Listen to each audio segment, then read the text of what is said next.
எல்லாரும் அவரை சாகுறதுக்கு விருப்பப்படுறாருன்னு சொன்னாங்க. ஆனால் அவரோட துணிச்சலுக்கு உண்மையான காரணம் அவரோட லட்சியங்கிறது பயத்தால் கட்டுப்படுத்த முடியாததாக இருந்தது. ஏர்டன் செனா ஒரு சாதாரண டிரைவர் மட்டும் இல்லை, அவர் ரேசிங்காகவே பிறந்தவர். 1960 பிரேசிலில் பிறந்தவர் தன்னோட ஈடு கொடுக்க முடியாத ரேசிங் ஸ்கில்ஸ்னால ஃபார்முலா 1 ரேசிங்கில் உச்சத்துக்கு போனார். ரேசிங்கில் மழை பெய்யும் போது பொதுவாக எல்லாம் ஸ்லோ பண்ணுவாங்க, ஆனால் அந்த மழை கூட அவருடைய வேகத்தை தடுக்க முடியாது. அந்த துணிச்சல் தான் அவரை ஃபார்முலா 1 ரேசிங்கோட பெஸ்ட் டிரைவர்ஸில் ஒருத்தராகவும் தொடர்ந்து 3 தடவை வேர்ல்டு சாம்பியனாகவும் மாற்றுச்சு. செனாவை பொறுத்த வரைக்கும் ரேசிங்கிறது ஒரு ஸ்பீடு மட்டும் இல்லை, அது அவருடைய ஆத்மார்த்தமான காதல். ஒரு டிரைவருக்கும் காருக்கும் நடுவில் இருக்கிற கனெக்ஷனையும் தாண்டினது. ஆனால் அதே காதல் அவருக்கு ஆபத்தாகவும் ஆச்சு. 1994 சான் மரியானோ கிராண்ட் பிரிக்ஸில் அந்த சோகமான சம்பவங்கள் நடந்தது.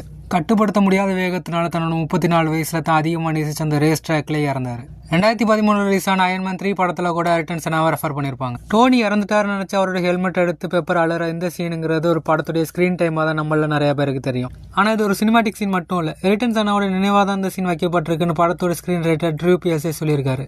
ஏர்டனோட ஃபியூனரல் அவரோட தங்கச்சி விவியன் செனா அவருடைய ஹெல்மெட்டை கட்டி பிடிச்சி அழுததை வச்சு தான் இந்த சீனை கிரியேட் பண்ணியிருக்காங்க. ஒரு உண்மையான சாம்பியனை நினைவுபடுத்துறதுக்காக தன்னுடைய கற்பனையான கதையில சினிமாவையும் ரியாலிட்டியும் கைகோர்க்க வச்சிருக்காங்க அயன்மேன் டீம். ஆனால் ஏர்டன் செனா முழுசாக இந்த உலகத்தை விட்டு போல. F1 ரேஸோடைய வரலாறுல அவர் கார் மாதிரியே அவர் பேரும் என்னைக்கும் வேகம் குறையாம இருக்கும்.